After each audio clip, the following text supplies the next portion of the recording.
Time for us to begin our class in here. We continue our study in the book of Deuteronomy. And again, here's our outline. We are going to be switching lines in our outline tonight. We're finishing up this section here talking about the relationship with God and moving into the many commandments, talking about those things tonight as we get into chapter 12. We were just finishing up, or hadn't quite finished up, the end of chapter 9. And if we turn your attention to Deuteronomy chapter 9, we're looking there as we finish up. Moses had been busy telling them about all the things he'd done for them. On several occasions, Moses had spoken up on behalf of the people to God, and he's talking specifically what happened there at Sinai. And God says in chapter 9, verse 13, "The Lord spoke further to me, saying, I have seen this people, and indeed it is a stubborn people." And so he was going to destroy them, and Moses said, "I fell down before the Lord," verse 18, "as at the first 40 days and nights. I neither ate bread nor drank water," and talked about what he had done for them. And the Lord listened to him, and he did not destroy them. Go over to verse 25. He says again, retelling what he did. "So I fell down before the Lord those 40 days and nights, which I did because the Lord had said he would destroy you. I prayed, O Lord God."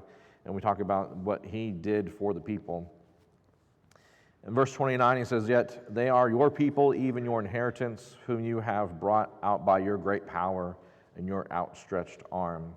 And so this, again, kind of reminding God of what God had done for them. These are your people that you brought out. If you want to write out here in verse 29, Nehemiah chapter 1, verse 10, Nehemiah, in his prayer to God, when Nehemiah was informed of the state of Jerusalem and no city, no fortification for the city there, he prayed to God in captivity, asking for forgiveness, and quotes this passage here in his prayer to God. And so what God, talking specifically about what God had done for them. So we go into chapter 10 and get into talking about some authority. We begin seeing a few things that God did and a few examples of authority. What do we see here early on? What is God doing with Moses at this time in the first few verses here? The second tablets, right? So Moses comes down the mountain. People are doing things they shouldn't be doing, and they have the calf. We talked about this last Wednesday. And he breaks the tablets. And so he goes back up the mountain. "At that time the Lord said to me, cut out for yourself 2 tablets of stone like the other ones that you had just broke, and come up to me on the mountain." Now, what is the significance of Moses? Was he just angry and just threw the tablets down and broke them? Do y'all have an opinion on that? Let me just say that the text doesn't tell us specifically why he broke them. But the people had figuratively already broken them. Do you understand what I'm saying? The people had already broken the commandments that they had already heard from God on the mountain. They had heard these commandments already, and the people broke them. And so, in like manner, Moses breaks those tablets. Possibly, I don't know, but the text doesn't tell us, but it's something to think about. And here we see that he's going to make them like the former ones. Verse 2, "I will write." Who's speaking here in verse 2? God is. "I will write on the tablets the words that are on the former." Now, if you want to take a moment, look over in Exodus chapter 34. Exodus 34, in verse 28.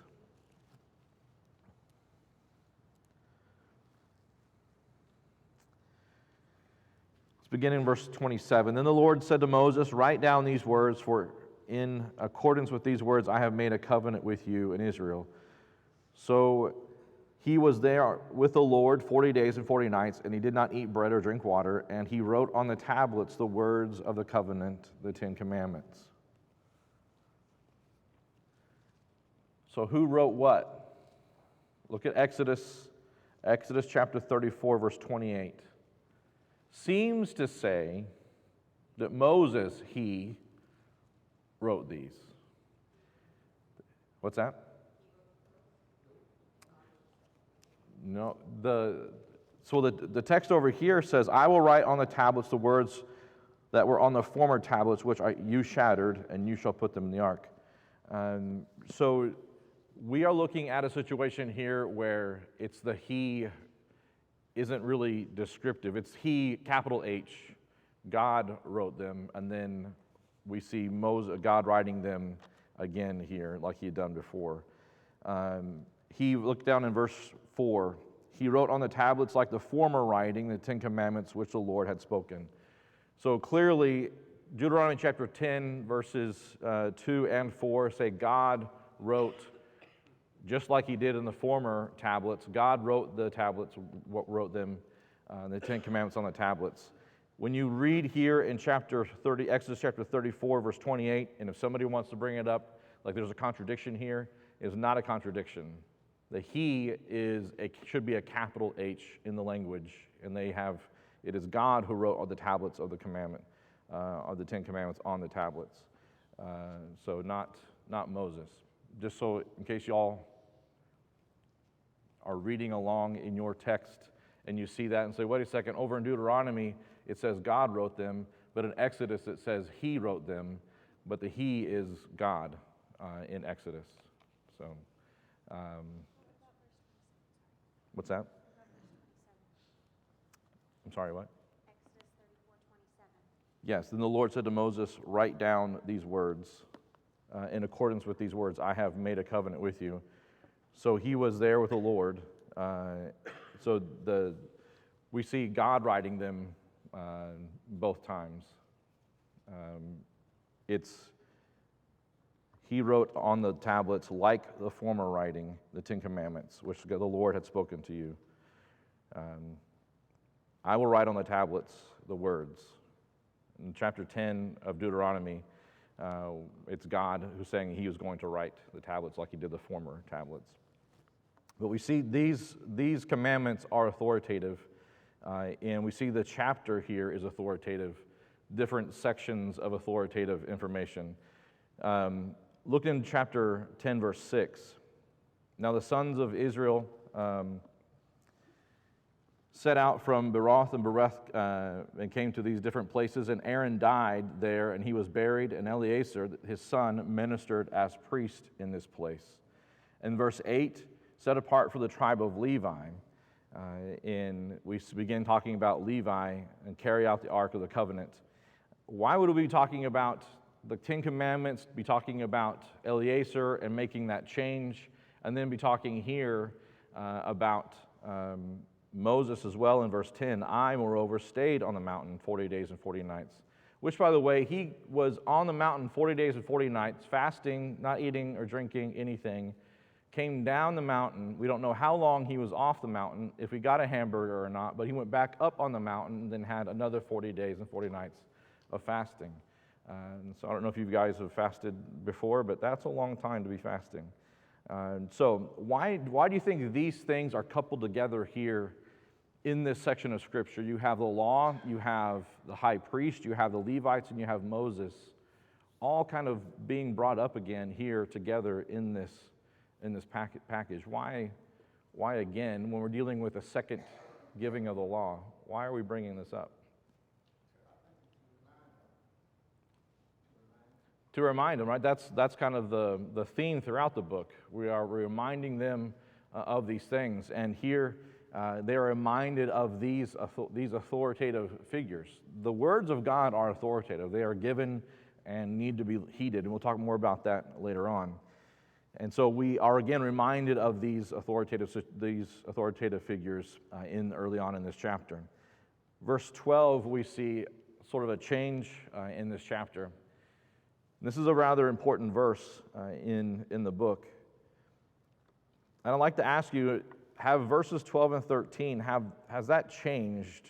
I mean, maybe the commandments and the statutes are no longer the same, but has the concepts changed of verses 12 and 13? No, of course not. So if you were to ask this question again, what does God require of us? It's the same. That's not changed. Those are the same requirements still. God still requires that we pay attention, that we listen to Him. Behold, to the Lord God belong heaven and earth and the highest heavens and the earth, and that is all that is in it, verse 14. Yet on your fathers did the Lord set his affection. Verse 14 talks about God and all that belongs to him. God and everything that is in the realm of his authority, verse 14. And then he says, what about the people of Israel?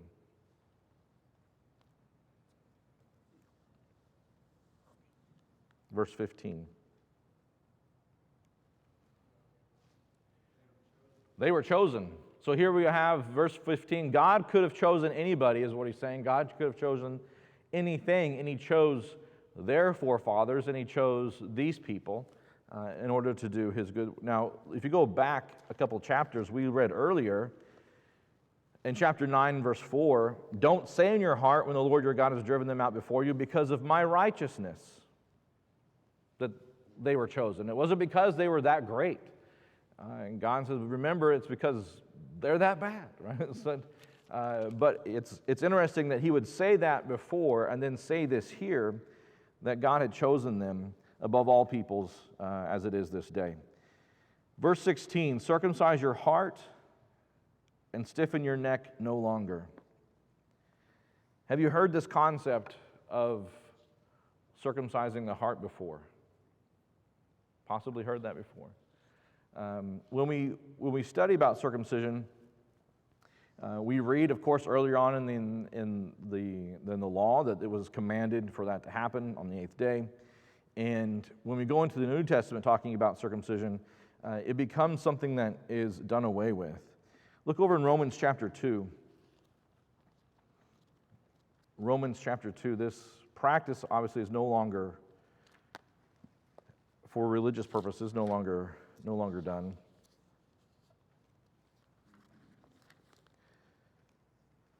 Romans chapter 2, beginning of verse 25. For indeed circumcision is of no value if you practice a law, but if you are a transgressor of the law, your circumcision has become uncircumcision. So if the uncircumcised man keeps the requirements of the law, will not his uncircumcision be regarded as circumcision? So he is talking to them and bringing up the fact that the circumcision is no longer valid. The physical concept of circumcision is no longer valid. And Paul teaches against this here in this section of Scripture. Look over also in Galatians chapter 6. Galatians chapter 6, verses 12 through 16.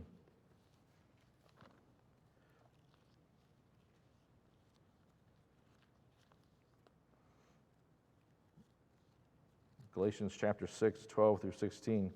Those who desire to make a good showing in the flesh try to compel you to be circumcised, simply so that they will not be persecuted for the cross of Christ. For those who are circumcised do not keep the law themselves, but they desire to have you circumcised, so they may boast in your flesh.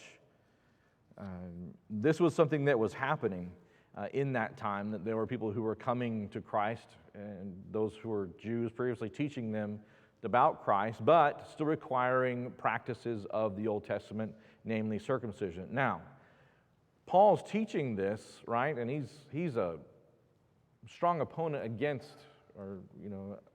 circumcision. But why, in Acts chapter 16, why do we have Timothy circumcised? Acts chapter 16, verses 1 through 3. Why did Paul have Timothy circumcised? What's that? He wasn't a Jew, right? So Timothy wasn't a Jew. He was half Jew. But why would he, if it's not valid, right? We're in Acts chapter 16. We're way beyond Acts chapter 2 and way beyond. Why would he still have Timothy circumcised? Look at the text. For credibility. Acts chapter 16 is 1 through 3. He had a good report, but he was already known that his father was not a Jew and that he was not circumcised. And so Paul wanted this man to go with him, and he took him and circumcised him because of the Jews who were in those parts. He wanted to be able to take him into the synagogues and wanted him to be able to go wherever he went.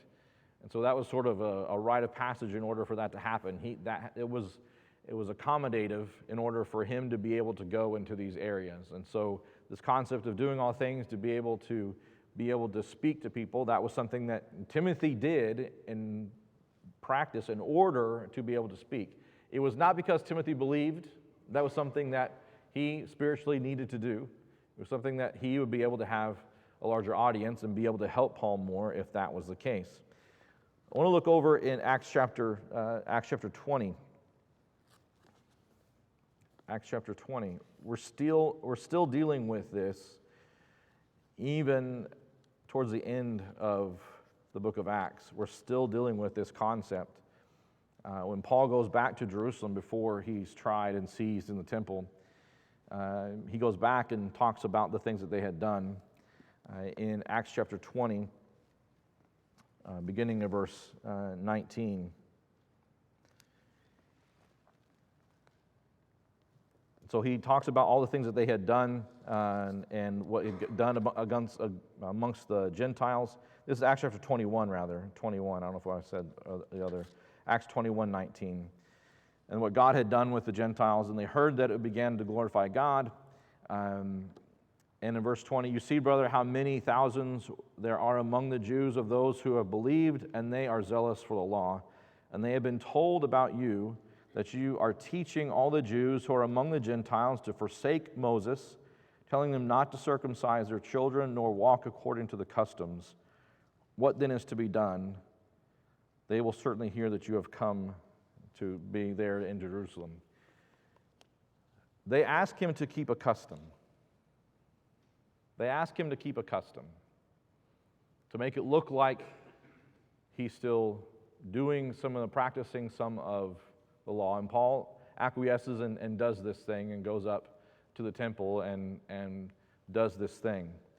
There are times when there are things we need to do because we need to accommodate and help people understand. That's what Timothy did in the circumcision he did. That's what Paul does here in Acts chapter 20. The old law is already done away with. This concept of circumcision is already done away with. But he is accommodative to those people in order that he will still be able to have a voice amongst them. It meant nothing to Paul, as he knows what was currently standing, what was authoritative in that moment. So that practice is done away with. But even in the Old Testament, we see God already talking about circumcision of the heart. God already talking about those things that we needed to do in order to be circumcised of the heart. Look over in Colossians chapter 2, beginning of verse 11. Colossians chapter 2.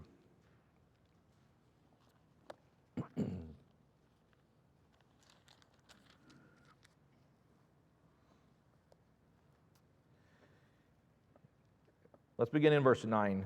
For in him, talking of Christ, the fullness of deity dwells in bodily form, and in him you have been made complete, and he is the head over and rule over all authority. And in him you were also circumcised with a circumcision made without hands, in the removal of the body of the flesh by the circumcision of Christ, having been buried with him in baptism, in which you were also raised up with him in the working of God who raised him from the dead. So this idea of circumcising your heart, the idea of being obedient to God is what this is talking about. Circumcising the heart, making the heart soft and ready to be receiving of God's message is what we're talking here. And so throughout the book of Deuteronomy, we see this idea of making sure your heart is in the right place, that your heart is where it needs to be.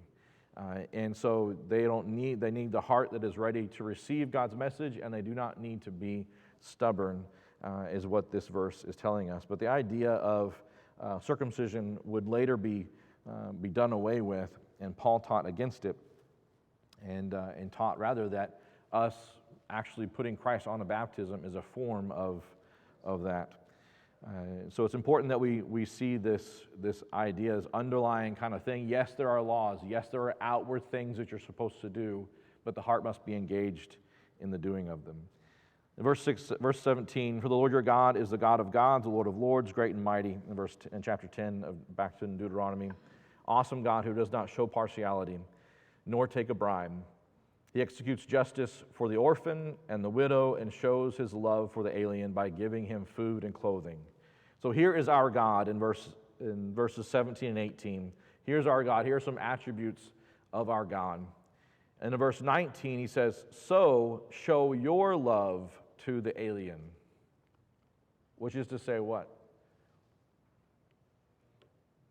Should we take bribes or show partiality? Should we be champions for the widow and the orphan and the alien that sojourns among us, so to speak? Yes. That's the other side of that. Here's where God is, so we should also be that way. You shall fear, verse 20, fear the Lord your God, you shall serve him, and you should cling to him. This word here is the idea of to chase after, to catch by pursuit. How many of you have ever dealt with children, toddlers, and their tiny hands? And those tiny hands that they stick in their mouth are like sticky and kind of gummy all the time. Have you ever seen them be just like as fast as lightning and grab something you'd already told them not to grab? Or maybe their hands get tied up in your hair and they just cling on. Have you ever seen a baby grab onto something and they cling onto that? You've seen a child cling to its mother? This is the idea of that. To cling to something, to cling to God is what he's saying here. And so Moses over and over again is trying to get Israel to be together with their God, to cling to them. And this is an interesting language that he uses here, to cling to God, to chase after him as though by pursuit, to catch. He is your praise, verse 21. Here's what God has done for you. Your fathers went down to Egypt, 70 persons in all, and now the Lord your God has made you numerous as the stars of heaven. That promise that was fulfilled, and the promise that was made to Abraham is being fulfilled here.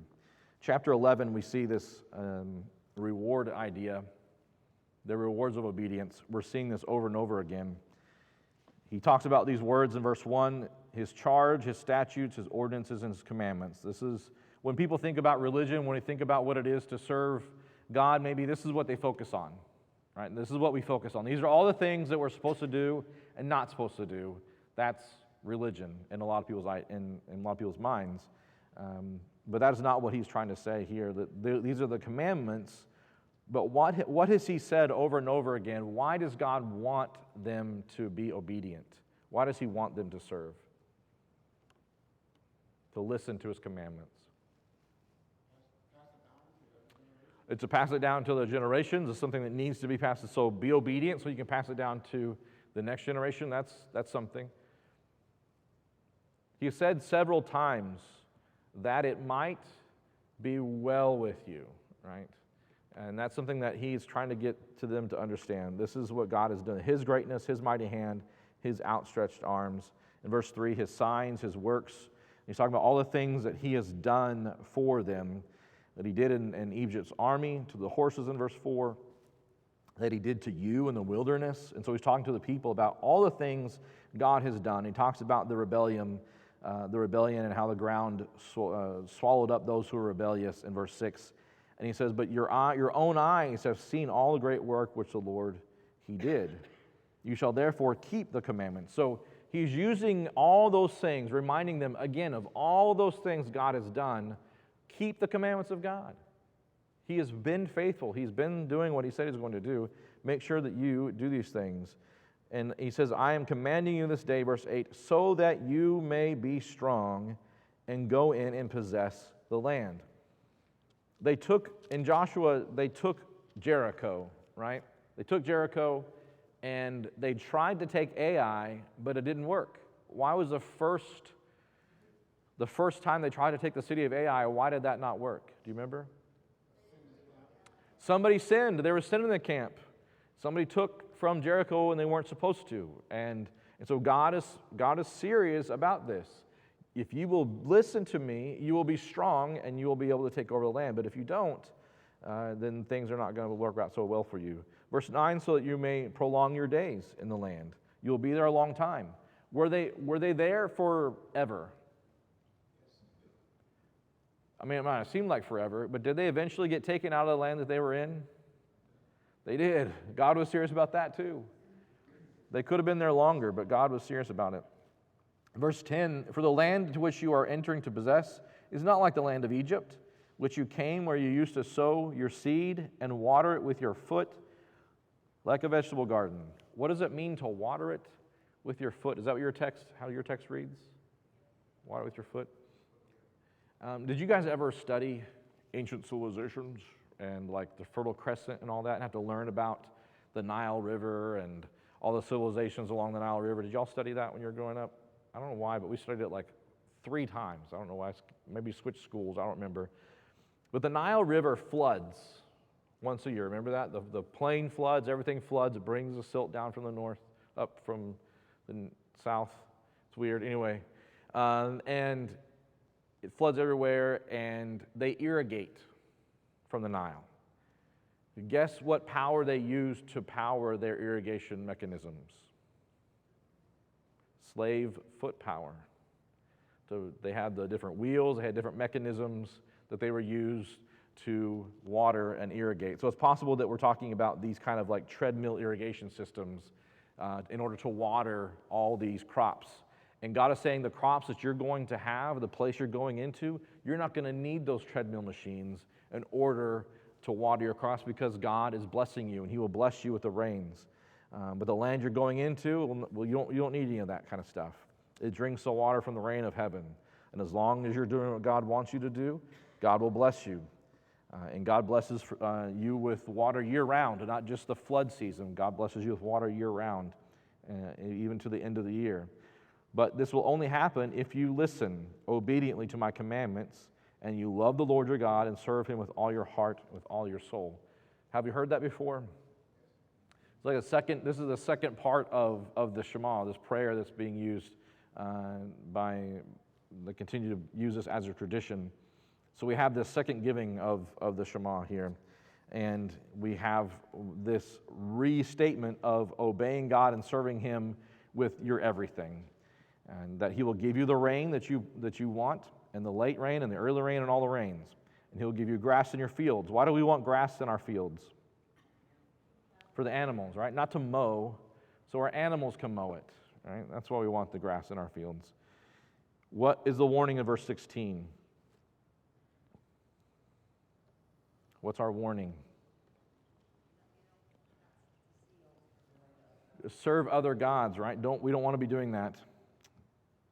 And we see in verse 18, you shall therefore impress these words of mine on your heart and on your soul, and you shall bind them as a sign on your hand. This is verbatim, almost very similar to what we see in Deuteronomy 6, verses 4 and 5. You shall teach them to your sons, talking of them, and we see this same idea of passing on this generational information. So your days and the days of your sons will be multiplied, in verse 21. They will live long on the earth. For if you are careful to keep the commandments, to love the Lord your God, to walk in His ways, and to hold fast to Him, to cling to Him, the Lord will drive out all the nations before you. And the idea is that as long as you are getting close to God, clinging to Him, be obedient to Him, all the nations, everything is going to go well. Things will be great. But when you start to turn away from Him, then things will go downhill. And we see that cycle over in the Judges, right? We see that cycle later on. We know this to be true. We have a cursing scenario here as well, blessing and cursing. Got your attention there for a second. There is a blessing and a cursing, and it's interesting the language here. See, I'm setting before you today a blessing and a curse. A blessing and a curse. We see this again later on in Deuteronomy chapter 30, verses 1 and 19. Deuteronomy chapter 30, verses 1 and 19, the same language. The blessing, if you listen to the commandments of the Lord your God, which I am commanding you today, and curse if you do not listen to the commandments of the Lord your God, but turn aside from the way which I am commanding you today by following other gods which you have not known. This is similar language. Jesus uses something similar. Look over in Luke chapter 6. Luke chapter 6. This principle is used in Luke chapter 6 with a parable. Luke chapter 6, beginning in verse 46. Why do you call me Lord, Lord, and do not what I say? Everyone who comes to me and hears my words and acts on them, I will show you whom he is like. He's like a man building a house who dug deep and laid foundation on a rock. And when the flood occurred and the torrent burst against that house, it could not shake it because it had been built well, firm foundation, it had been blessed. But the one who has heard and has not acted accordingly is like a man who built his house on the ground without any foundation. The torrent burst against it, and immediately it collapsed, and the ruin was great of that house. And we see that same kind of concept. If you listen to God and obey His commandments, you're building a firm foundation on the promises of God. Right? That sounds like a song. But if we don't, what happens? Everything goes kersplat, right? Just like the song. So we need to make sure that we're doing blessing and cursing here. If you listen to God, things will go well. Now, this is taught in the concept that today, if you are doing good things, only good things will happen to you, and if you are doing bad things, only bad things will happen to you. Is that what we're talking about? No. He was talking here specifically about them going in and taking the promised land, and that was a blessing that they were going to receive. If we're going to take this into our lives and turn it into a spiritual concept for us today, what spiritual place are we looking to go into where we will be blessed always? Heaven. And so that's where we're going. We haven't crossed Jordan yet. We're not getting into those promises yet. Now, is that to say that God doesn't do good things today? No, that's not what we're saying. But we're saying that that's not the case. So this is not exactly apples to apples here in our lives today. It's not, people would take this and teach that health and wealth gospel idea from this. But we need to be careful with that. There's an interesting thing that happens here. He tells them, once you go into the land, verse 29, you shall come about when the Lord brings you into the land where you are entering to possess, that you shall place the blessing on Mount Gerizim and the curse on Mount Ebal. So there's these two mountains that are just across a valley from each other. And if you want to write out here, Joshua chapter 8, verses 30 through 35, this is where they do this. They have the altar of blessing and the altar of cursing, and they put those out there, and they have the people separated between the two. Joshua chapter 8, verses 30 and 35, they actually do these things. And he says to them, I'm commanded you to do this. Aren't those things on the other side of the river? So you're going to go over to the other side of the river because I've commanded you, you need to do these things. And so make sure you do it. For you are about to cross the Jordan to go and to possess the land. And verse 32, another warning, you shall be careful to do all the statutes and judgments I'm setting before you today. Are you picking up on a theme with Moses? Moses, pretty one-track mind. Have you ever met somebody and that's the only thing that they talk about, just one thing? Whenever you talk to them, there's one thing, one theme on their mind. And Moses here at the end of his life and the end of the time with the people there, his one theme is remember and do. Remember and do what you're supposed to be doing in your relationship with God. And so we have 5 more minutes. Is that the first bell? Okay. So chapter 12, we have some considerations about the sanctuaries. We get into another section here. We start getting into more language about some commandments and things that need to remember. And we have some commandments about the sanctuary. Here he begins talking about things that they need to do in relationship to the other peoples and their religious practices. So here again, we start off chapter 12 with the statutes and the judgments. You need to carefully observe them. Verse 2, what does he say about the other nations? To utterly destroy them, like just wipe them off the face of the earth.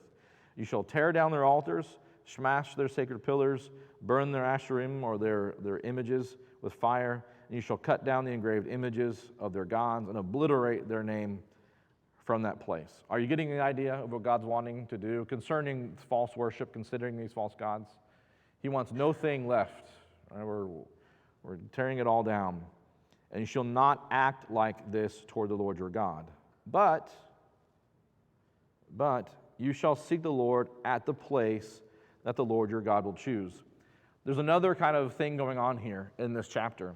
He's saying all the wicked places where they worshiped, tear them all down. Tear them all down. I want no remembrance of all the wicked places where they used to worship. But where I tell you to worship, there you shall worship.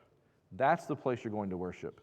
The Lord your God will choose from all your tribes to establish his name there for his dwelling, and there you shall come. Verse 6, there you shall bring the burnt offerings. He talks about the things you're supposed to do in that place. Verse 7, there also you and your household shall eat before the Lord. Why is it important about the place? Why is the place important? Well, that particular place may not be anything special. It's only important because God has said it's important. That's where you're supposed to do this thing. How does that translate today? If you want to write out here beside verse 5, but you shall seek the Lord at the place which the Lord your God will choose. You can write out here John chapter 4, 21 through 24. Remember when there was a Samaritan woman and she said, well, our fathers say to worship there, and you Jews say you need to worship here. And what does Jesus tell her? Woman, yeah. So we worship what we know. You don't worship what you know. But the time is coming, the Lord is seeking true worshipers who will worship him in spirit and in truth. When God has said a thing, where, when, how, what we should do in worshiping him, who are we to say otherwise? And God here is specifically saying about the place. I'm going to set a place for you to worship. And he even goes as far to say, do not go worship in any other place. The Lord your God, verse 11, he says it again. It shall come out the Lord your God will choose for his name will, where his name will dwell, and there you shall bring it. Verse 8, he says, you shall not do at all what we are doing here today, every man doing whatever is right in his own eyes. God has said, I have set up where you're going to worship, and you doing what you think is right is not right. What you think you should be doing is not right. And so very early on, he's very serious about, in this instance, where they're going to worship. He even goes into talking about their burnt offerings and everything to do. Verse 13, be careful that you do not offer your burnt offerings in every cultic place you see. There is a place where you need to worship. Yes, sir. It's interesting back up there in 4 and 5 where he says, destroy their names. In Exodus, he says, don't ever even use your lips to say their names. You cannot describe sin without having a name to describe it. Yes. Transgender would be a good word to destroy. For example, right? Yeah. So, and were you hearing that what he said? So in Exodus, do you remember the? Exodus 23. Exodus 23, read the whole chapter. But Exodus 23 says, don't even name the things that were done. Don't even name those gods. Don't speak of them among you. And here in this text, he also says not to do these things. Do not forsake what God has told them to do. So we will finish here tonight in chapter 12, and we'll pick up here at the end of the chapter next week. Thank you very much for your time tonight.